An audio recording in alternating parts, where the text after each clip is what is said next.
ኢራን እስራኤልና አሜሪካ ላይ የገሃነም በሮች ይከፈታሉ፣ አሳፋሪ ሽንፈትንም ይከናነባሉ ብላለች። እንዳለችውም አብዮታዊ ዘቧ በአሜሪካና እስራኤል ኢላማዎች ላይ 17ኛውን ዙር የእውነተኛ ቃል ኪዳን ያለውን ጥቃት ሰንዝረዋል። የኢራን ሚሳኤሎችና ሮኬቶች ከእስራኤል እስከ ተባበሩት አረብ ኤሚሬትስ ማንደዳቸውን ቀጥለዋል። ዛሬ ረፋድ በዱባይ የሚገኘው የአሜሪካ ኤምባሲ፣ የፉጄራህ ወደብ እንዲሁም ኢየሩሳሌም ውስጥ የምትገኘው ቤት ሸሜሽ ዕጣው ከደረሳቸው መካከል ይገኙበታል።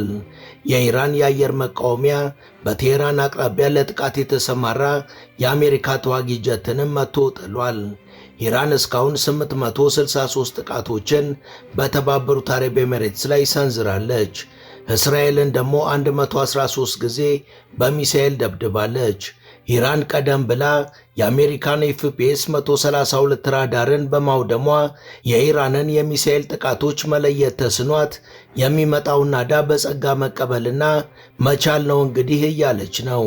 እስራኤል በበኩሏ በቴህራን የሚገኘውን የደህንነት መስሪያ ቤትን አቃጥላለች። ከትላንት ምሽት ጀምሮም ወደ 60 የሚጠጉ የሂዝቦላ ኢላማዎችን መታለች።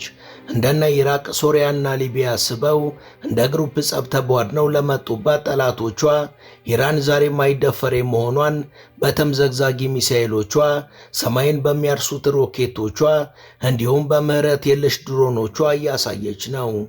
ሩሲያ በውጭ ጉዳይ ሚኒስቴር ቃል አቀባይዋ በኩል እስራኤልና አሜሪካ ደጋግመው ኢራን ስጋት ነች ሲሉ የነበረው ውሸት ነው፣ ድርድር የተባለውም የነሱ ፋሽን ነው፣ ዋና ዓላማቸው በኢራን ውስጥ የመንግስት ለውጥን ማምጣት ነው ስትል የአሜሪካ እስራኤል ወታደራዊ ጥቃትን አውግዛለች። የፖለቲካ ተንታኞች ኢራን አያቶላ ተገለው የአጸፋ እርምጃዋ ተጠናክሮ ካልቀጠለ ሁሉም የዓለም ፖለቲካ ውሸት ነው ብለዋል። በአሁኑ ወቅት ደቂቃዎች በነጎዱ ቁጥርም አጠቃላይ ነገሮች መለዋወጣቸውን ቀጥለዋል።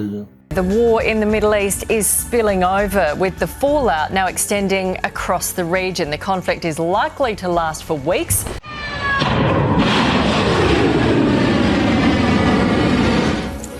United States and Israel strike Iran as President Trump calls for regime change in Tehran. Lay down your arms. You will be treated fairly with total immunity, or you will face certain death.